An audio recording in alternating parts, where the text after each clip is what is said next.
میرے نبی پاک نے فرمایا 3 کام کرو تمہیں فائدہ ہوگا. حضرت عبدالرحمن ابن عوف فرماتے ہیں میں نے اس کا تجربہ کیا اس حدیث کا, اور آپ فرمایا کرتے تھے مجھے اللہ کی عزت کی قسم جو میرے نبی نے کہا حق اور سچی کہا ہے, حق اور سچ کا. حضور سید عالم صلی اللہ علیہ وسلم نے فرمایا صدقہ دینے سے مال کم نہیں ہوتا. صدقہ دینے سے مال جی کیا کرنے سے, یہ وعدہ ہے نبی پاک کا. صدقہ دینے سے پیسے, اچھا بتائے نا جی مجھے 1000 میں سے 500 دے دیا تو باقی کتنے رہ گئے؟ تو حضور فرما رہے ہیں کم نہیں ہوتے. 1000 دے دیا تو باقی کتنا بچا؟ نہیں بھائی, میرے محبوب فرماتے ہیں تو اللہ کے رستے میں 1 دے وہ تجھے 700 گنا کر کے واپس عطا فرمائے گا.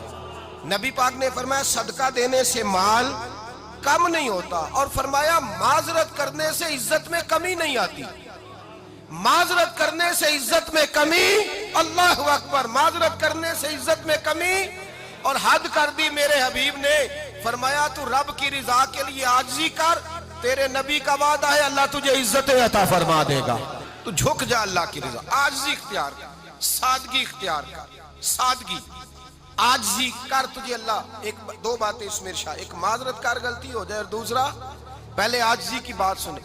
حضرت عمر بن عبدالعزیز بادشاہ تھے, سوئے ہوئے تھے, غلام بھی پاس آرام کر رہا تھا, مہمان بھی آئے تھے. غلام کی ڈیوٹی تھی ہر وقت حضرت کے پاس رہنا. اب سوئے ہوئے, دیر ہو گئی, غلام بیچارہ تھوڑا تھوڑا اونگ آتے آتے سو گیا. حضرت چراغ روشن تھا, کچھ لکھ رہے تھے, مہمان بیٹھا تھا, خادم سو گیا. اب چراغ نہ آہستہ آہستہ گل ہو گیا, بجھ گیا. حضرت اٹھے, بوڑھے آدمی تھے, چراغ صحیح کرنے. مہمان کہنے لگے حضور میں نہ کر دوں, میں نہ کر دوں. کہنے لگے نہیں تم مہمان ہو, مہمان سے خدمت نہیں لی جاتی.